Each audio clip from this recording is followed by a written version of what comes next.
ang pamagaan. May bagong hinabol. Papabuntagan.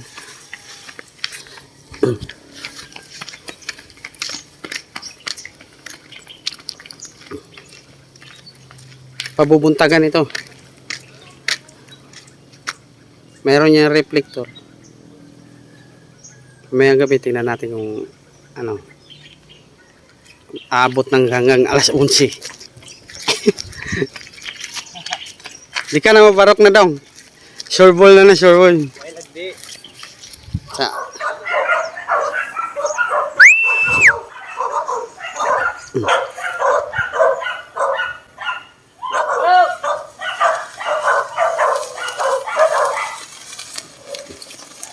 Iba yung tunog niya, wow, guyos. Wow. Walang pahugong yan, walang pahuni. Pero yung huling pinalipad namin yan, nagbarok. Pero taas. Ano, tuloy-tuloy lipad niya talaga. Maganda pala pa rin yung ganitong hinabol. Hindi nakagaano mag-a-adjust na mag-a-adjust. Taas pa. Kanina umaga, lakas ng hangin. Nalang, palpak yung pinalipad namin. Disgrasyado. Ito isang tugpo lang. Galing. Hapon, ano masasabi mo hapon? Okay? Sa tigtugpo reo. Widas matama tugpo kasaragad. Abot na itong tower. Mutunog yung ano niya, buntot niya.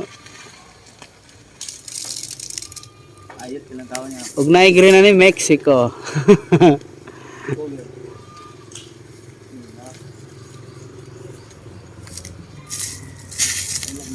Langoy mga internet. Yung glass na gawa ni LG, umabot ng ano eh. Umabot ng kamil. Yung pinabantay namin, suwail eh. Pinutol. Naglambod-lambod. Anong masasabi mo?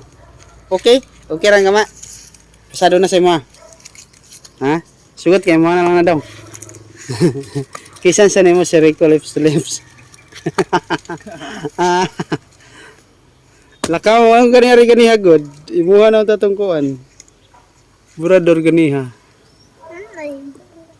Plano to mamaya papagabihan ito mamaya. Sakto yung lipad niya, galing oh. May reflector yan. Maklaro ka na niya? Maklaro siguro. Pag hindi gaano mataas. Iwan mo makita ba yung reflector niyan?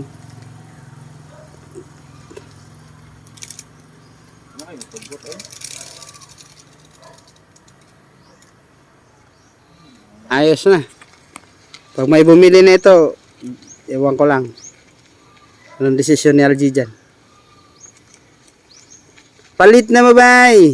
Baligyan na eh. Balo sa inyo mga kuwan. Silingang hinog.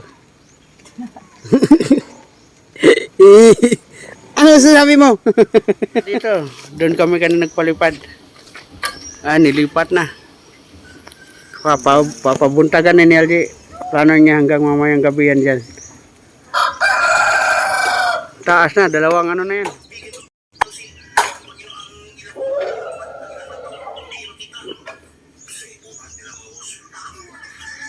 Walang galaw.